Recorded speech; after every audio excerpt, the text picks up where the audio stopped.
Hey, Dream Drivers, welcome to episode 302 of the Dreams and Drive podcast. I am super excited for you all to hear from today's guest, Whitney Goodman, and we are going to be diving into the topic of toxic positivity and how we can keep it real in a world obsessed with being happy. I think as dream drivers, sometimes we think that we have to constantly be positive, and that can kind of unleash this aura of toxic positivity around us, and we don't even know what that is. So we're going to speak to Whitney Goodman, who's a psychotherapist behind the popular Instagram account Sit With Whit. And she's also the owner of the Collaborative Counseling Center, which is a private therapy practice in Miami. Whitney helps individuals and couples heal past wounds and create the life they've always wanted. I had a chance to read bits of Whitney's book, Toxic Positivity, and I just really think our conversation is going to be a great driver's ed dive into the things that we can actively do as dream drivers to make sure that we are really giving ourselves the fuel and the tools to achieve our dreams and to go from park to drive. So hope you guys enjoy that. If you want to make sure that you're following us, we are Dreams and Drive across the board on Facebook, Twitter, and Instagram. So make sure to go and give us a follow. Tag Dreams and Drive if you're sharing about listening to the show. And you can also use the hashtag Dreams and Drive when sharing as well. And if you want to join our email newsletter, The Keys, and get weekly updates via email delivered right to your inbox, you can sign up by going to dreamsanddrive.com/join. All right, so this is a shorter episode today, but hope you guys enjoy it and hope you guys learned something new. All right, let's hear from Whitney. Hi, thank you for having me. I am super excited to have you on. You know, I was able to start diving into your book, Toxic Positivity. I follow you on Instagram. And so when, this opportunity came for you to be on the show, I said, yes, I have to have you on. So super excited. I love to start our interviews, though, I love to start our interviews going back in time a bit, right? I think it's really important to reflect on who we were as children. So I would love to know, who was the young Whitney? What were your inspirations? What was your dream as a child? I have always been fascinated about just learning other people's stories, talking to other people. I remember loving to give advice and be in charge from a young age. So I think no one was really surprised that I ended up wanting to be a therapist and go into this career. All right. So, Whitney, I know a lot of things probably happened on your way to making this dream a reality, right? But once you finally became a therapist, and I'm saying became in quotes, right? Because I know there's a lot of things that happen in order for that dream to be realized. What was it like for you? Was it everything you thought it would be? Or, were there some realizations about the reality of this dream realized for you? It was definitely not what I thought it would be at all. I mentioned I loved giving advice and being right. And as a therapist, that's really not what we do at all. More of what we do is facilitate, for the person to come up with their own advice and their own direction. And so I realized or even the one in charge, it's typically, the client that's leading me and that I'm learning from. I think that realization is probably very important though, right? Because you could have been discouraged, right? But what did you do to then respond to this realization? Yeah. So my wanted it to be I think was very centered, right? I'm going to be the leader and the advice giver. And once I realized that it was so much less about what I had to say and more about how I could guide this person, I saw how much more effective that was. And the goal was always, to help people become who and how they want to be and help them find what's meaningful to them and their values. And I wanted to find the best way to do that. And a lot of that meant me stepping out of this expert role and more of just a partner or a guide alongside with them. So is that how your interest in the whole idea of toxic positivity came into being? Was it something that you saw was coming up with a lot of clients? How did you get interested in toxic positivity, that this whole idea of it? Because it's we always think of, toxic people, right? But the whole words toxic and positivity, it kind of seems like a oxymoron in a way. Yeah, I think it triggers people because the words don't go together. And I started just seeing this a lot online. And there have been other people in the past who have critiqued, the law of attraction and The Secret. But what I was noticing from a therapist perspective was that a lot of my clients were coming in and saying, I know I should be grateful, but I shouldn't complain, but I know I should be positive, like before they would share anything with me. And I was thinking, gosh, like this is the one place where they can complain, where they're supposed to come and talk about what's hard for them. And they're still feeling this pressure. And that coupled with what I was seeing online, and especially what I saw kind of rise again throughout the pandemic, really inspired me to think like, gosh, we need to talk about this again. Mm-hmm. No, I think especially for like people who listen to this podcast, people who are building a dream, we always want to seem grateful, right? That whole idea of like, I should be grateful, but I feel like this. Like, how do you think it shows up specifically for people who are, entrepreneurs, who are in business? Because we go through this a lot. Yeah. So there's definitely a huge pressure to be grateful and positive when you're an entrepreneur or someone who's trying to be successful. I think we're sold this message that without positivity and without gratitude, you will never achieve anything, and other people are going to kind of beat you to your dream.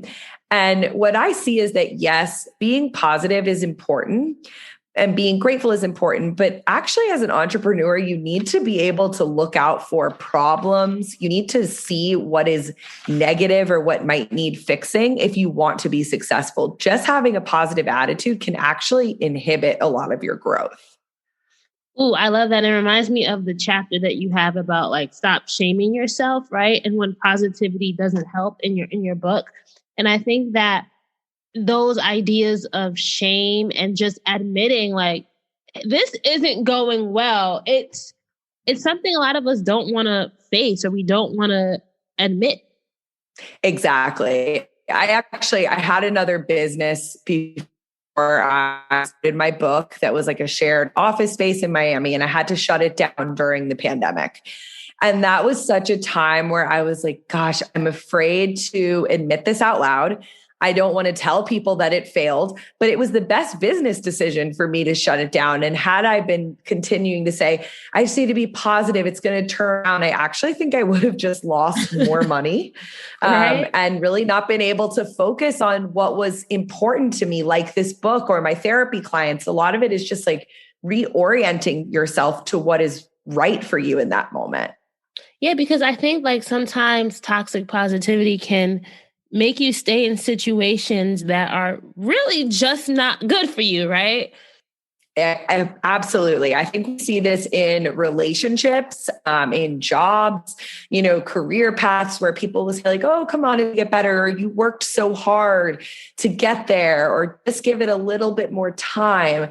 And if we actually stepped back from that positive attitude and said like, do I need to give this more time? Or is there really something wrong here that needs to be repaired or changed? Yeah, no, I definitely agree with you on that. And I think that it's something that we as dream drivers can start thinking about, like, how do you go about processing these emotions, right? All right, I have a bad emotion. I have something that I'm feeling. Instead of trying to good vibe my way, out of it, what are some steps that you then tell people to do in order to help process these type of emotions?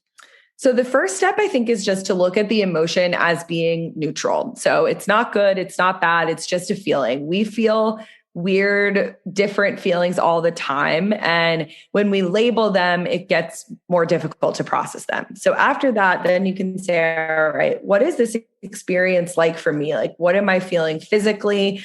What thoughts are going through my head? And what would I call this feeling? What label would I give it? And the research shows us that when we're able to label a feeling, it becomes more known to us and less scary.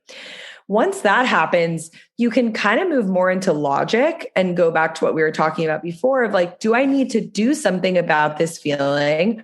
Or is this just something that's coming up? Especially in business or entrepreneurship, you might feel fear in times where there's not really something to be scared of, and it's time to push past that fear. And other times you might feel fear and it's like, all right, I should be scared of this. It could really go wrong. Something bad could happen. And you have to decide, what do I want to do with that fear? You do it all without breaking a sweat. Like being a boss exec to Tuesday tennis to homework. Why do the kids have so much homework? Family dinners, lunches, brunches, trips to the vet, and a weekend getaway that's anything but a getaway. And you do it all in style. Even when you have back-to-back conference calls on top of the kids' orchestra recitals, not to mention your side hustle. That's why we created the fully reimagined Infiniti QX60. A luxury SUV as functional as it is stylish and as versatile as it is serene. With premium features like a panoramic moonroof, ample cargo space, and available massaging front seats to bring the ease of luxury to your everyday. Introducing the all-new Infiniti QX60, designed to help you take on life and all the chaos it may come with, in style. Learn more at InfinityUSA.com. Now with extremely limited availability, contact your local retailer for inventory information. Ooh, that makes sense. Do you have an example of like how this plays out in real life, or anyone maybe from your own life or from a client? Like how have you seen someone implement this and it really transformed their life? Yeah. I mean, I personally do this all the time, and it's something I teach clients to do, that I think when I'm explaining it, it sounds very like robotic, but the more that you do it, it becomes very ingrained. So let's say, I have a client that's about to make a really big business decision. Maybe they're about to quit their full-time job to go out on their own. We might want to look at like, all right, what am I feeling today? And kind of track that over the course of the day. What are some thoughts that I keep having? And when you can get all the data in front of you, then people are able to look at this. Right, here are the real risks. How am I going to pay my bills? Do I have a child to take care of? I need to eat. Those are fears that are legitimate that we have to account for. And then the other fears that someone might have are like, maybe I'm afraid of being judged, or like I'm going to fail. That might be a fear where it's like, those are fears that I have control over and that I might want to do something with. And trying to divide them into these buckets. And the more that you do this, the more automatic it becomes, that now I kind of do this all the time with big decisions. Yeah, and it seems like it makes it so much easier to attack when you break it down like that, right? It's kind of, I know for me, I get overwhelmed really easy. A lot of my friends are like, Raina, you make something small into like the biggest thing ever. Like that's been a characteristic of myself for a long time. And I sometimes stepping away from it and looking at it from a bird's eye view really doesn't help give you perspective as well, Yeah. And sometimes when people do that, where they get really overwhelmed in details or making something seem big, it's often, I find, because they feel like they don't have control, they don't have the resources or the skills. And so that's when I want to, like you said, get a bird's eye view and be like, what do you have access to here that could make you feel more empowered and in control of the situation? And also, what are the lacks? What are the blind spots where you might need to bring in reinforcements or learn new things? No, I really like that. Is this the same thing too as, well, not the same thing. How does this compare with your idea of productive complaining, right? Because I think sometimes when we're dream drivers, we're building dreams, there may be something negative that happens, or we may have to even like confront someone, right? But we don't want to seem like we're quote unquote complaining. Like what's the strategy that you use with your clients or in your work that helps people navigate past this or really be more productive with their complaining? Yeah. So the first thing I think is to redefine what complaining means to us. So a lot of us see it as a very like negative, bad habit. And I think complaints are really an inside look into what is important to you, what's valuable, and what might need to be changed. So when you go to complain, you want to identify with facts and logic, what is it specifically that I'm complaining about or that I'm upset about? And then look at what is my ideal outcome here. So for some people, it might be to actually fix or change something. And others, it might just be, I need to vent and be heard and listened to. And then you want to figure out who is the right person to go to with this. The most ineffective, taxing type of complaining is when we go to people that either can't support us, can't fix something for us, or just make us feel worse. And I think that's when we can kind of get stuck in this like shame cycle of complaining being bad or not effective. Ooh, I love that you mentioned that. And it made me think, like, I have a friend who, you probably have a friend like this too. I love her to death, right? But I know she is just not somebody that knows how to help me when I am, like you said, like when I am going through something like this. Our ways of logic are so different, where I'm like, I didn't want you to judge me. I just wanted to talk, right? Yeah, It's so important. Then I think sometimes what I'm hearing too is you also, I think boundaries then become very important. And like, it's okay. Like you might have a friend who says, hey, you can come to me, but it's all right to say, hey, no, like you're not the right person for this, and save yourself like the personal grief. That's how I feel, at least. Absolutely. I'm learning that. Yeah, you can tell people like, hey, I don't want your help. And if you're on the other end of the receiving end of the complaining, it's okay to set a boundary there of like, I'm not the best person to help you with this. And I think sometimes we save people and help them more when we can identify our weak spots and where we can't be helpful to people. So what are you dreaming of? Adventure, more family time, a change of scenery? The nerds at NerdWallet can help you take the first step towards making your dream a reality. NerdWallet is a personal finance site run by money nerds who make it easy to compare and find the smartest financial products for you. So let's say you want to book an adventure beyond your backyard. NerdWallet can help you compare and find travel rewards credit cards so that you can use everyday purchases to rack up on points for flights, hotels, and more. Or maybe you want to spend more quality time with your fam. As dream drivers, that's important. NerdWallet can help you compare and find financial advisors so you can find less time watching investments and more time with the kids. They've got tools, calculators, and side-by-side comparisons to help you find the smartest products for you so you can turn your dreams into reality. Personally, my 2022 goal is scaling dreams and drive, so I can use NerdWallet to compare hundreds of the top credit cards and investing accounts. NerdWallet makes that super easy. Are you ready to compare your way there? Compare and find the smartest credit cards, investing accounts, and more at nerdwallet.com. NerdWallet Compare Incorporated, NMLS 1617539. NerdWallet is not an investment advisor nor an investment broker. Information is for educational purposes only. This Black History Month, McDonald's is kicking off Future 22, a campaign celebrating 22 Gen Z leaders across the country who are making an impact on their communities right now. This generation may have the largest influx of young leaders since the Civil Rights Movement.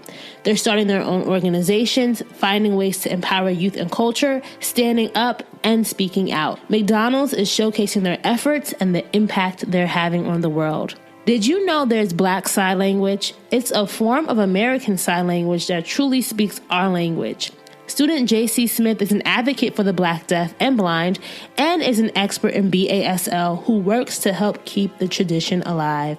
McDonald's introduces his story and the stories of other Gen Z community leaders impacting the future on Instagram at We Are Golden. So make sure you check out We Are Golden on Instagram to hear more about these Black youth leaders and their stories.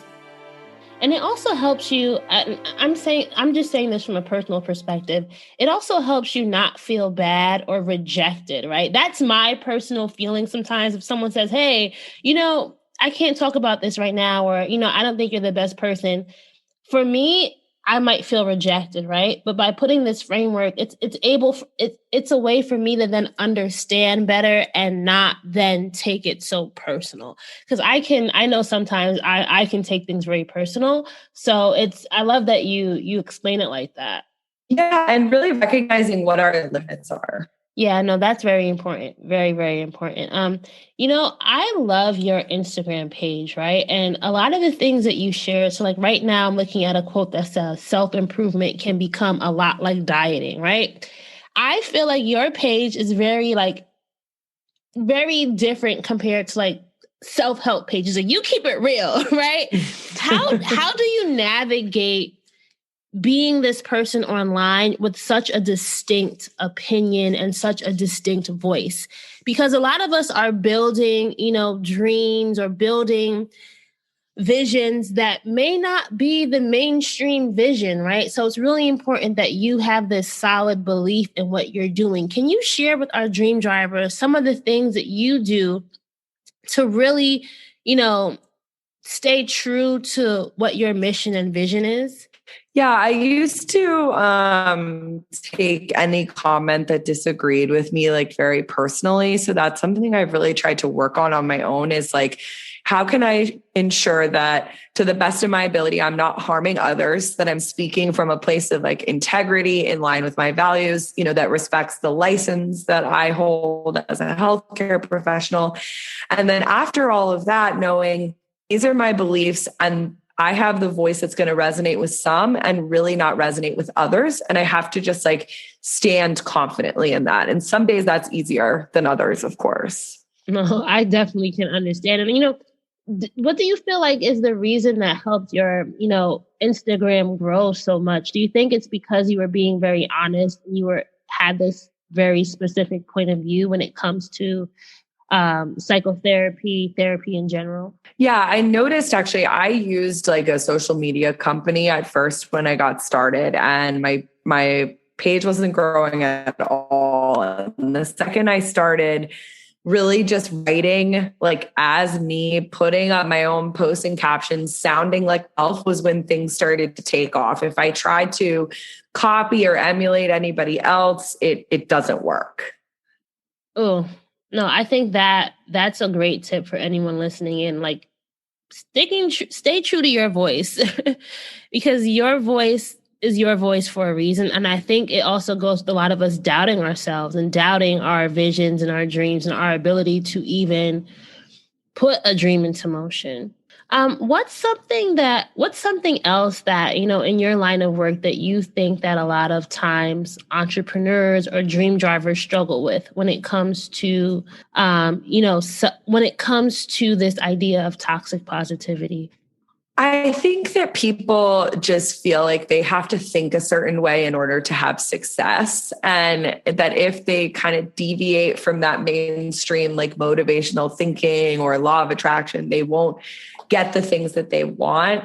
And I find that when entrepreneurs, people with businesses are able to tap into like their pain and their discomfort and all these other things, they end up actually achieving a lot more than if they tried to silence all of that. That's the hard work, right? Like the thing that I wrote down as you were typing or as you were talking, and I think people might be thinking about this too, is like, this takes too much work, right? Like it's too much, like it's hard. And you probably hear this with your clients, right? When you suggest something or when they come to, some kind of realization within their own therapy where they realize they actually have to do the work if they want to see results. How do you then help guide people who are having that trouble with the execution of this? Because you can say you want to do it, but if you're not going to actually implement anything, then that's where, it's going to be tough. Yeah. The harder option is actually staying how people are, trying to suppress everything. I find that people think this work is so hard because it's so vulnerable, but silencing all your feelings is actually taking a ton of work. And so just starting small, like how can I be a little bit more honest with one more person in my life? When somebody close to me asks how I am, can I be a little bit more truthful than just saying great? And slowly trying to open up in the spaces that allow that. I really love that. Like just taking it one step at a time, right? Like not trying, when I'm thinking of like this, I'm thinking of a gear shift, a metaphor for, dream driving. It's all right. You can't go from park to drive just in one step. You have to go through the reverse and the neutral to get to drive, right? Because God forbid, exactly. you have to take those steps. I love that you break it down like that. As we wind down, Whitney, you have this book. Maybe you can tell our listeners a little bit more about why this is something that they need to read and what they can really get out of learning to keep it real in a world obsessed with being happy. I think people will learn from this book that we're a lot more alike than we are different, and that everyone has bad days, difficult moments, and that if we're able to recognize the value of our negativity, of our complaints, we can actually find a lot of power and use from what's happening there. And it will help us connect even more with the people around us and feel less alone.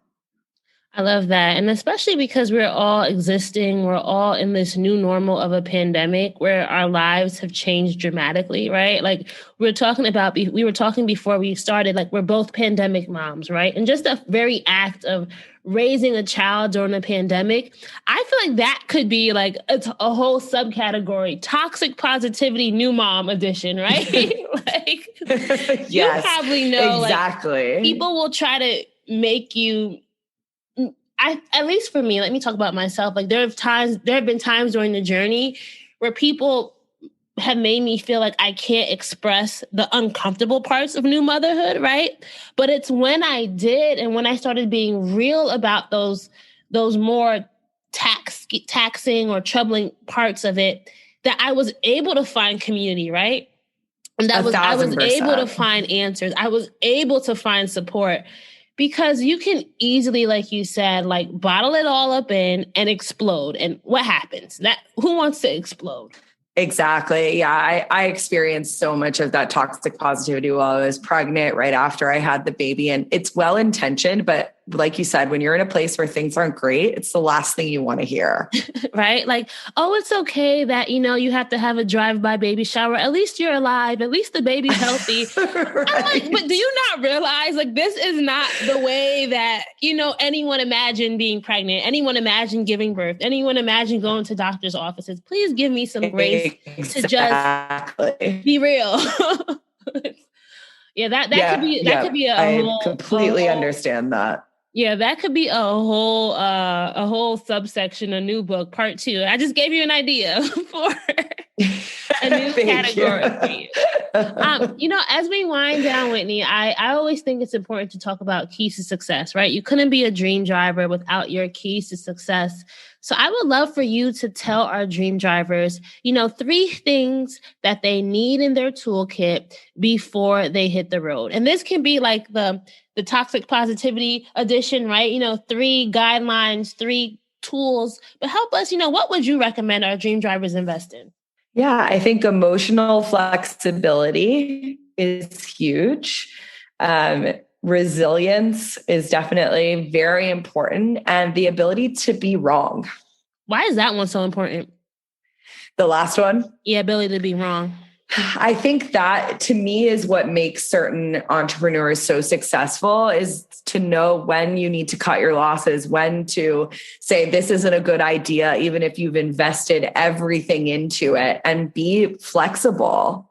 Yeah, because you really there can be good that comes from admitting that. And I think it's all right. I think you have this quote. I want to get it. It was really powerful. It was like, it's all right to, it was in the end of it where you were talking about the basic human.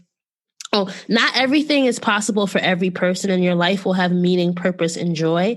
And I think there's this whole thing of the possibilities are endless, right? Or anything is possible. But sometimes some things are just not possible. Like your dog walking idea for polar bears. That's not possible, right? Right. It's not going to happen. So Exactly. And just because it's possible doesn't always mean you should do it or that you want to do it. So orienting yourself towards what's possible and what's meaningful for you. Yeah. And then the other quote you have about life will challenge you and it will reward you. I think that's very good for perspective, because sometimes when you're down low, all you can think about is oh, this is happening to me. Oh, this feels so bad. But knowing that also there are going to be bad times. And yes, this feels sucky. But, there will also be good times as well. Not negating the bad times and not negating the good times, but you'll have both of those. So that's something I love. Exactly. So can you tell our listeners where they can connect with you online if they want to learn more about your work, they want to buy a book, if they want to be involved with Sit with Wit? On Instagram at Sit with Wit and sitwithwit.com. All right. Well, thank you so much, Whitney. This has been a pleasure. And I really hope you guys grab a copy of this book. It's something you definitely want to have in your toolkit as you navigate building your dreams. Thank you for having me.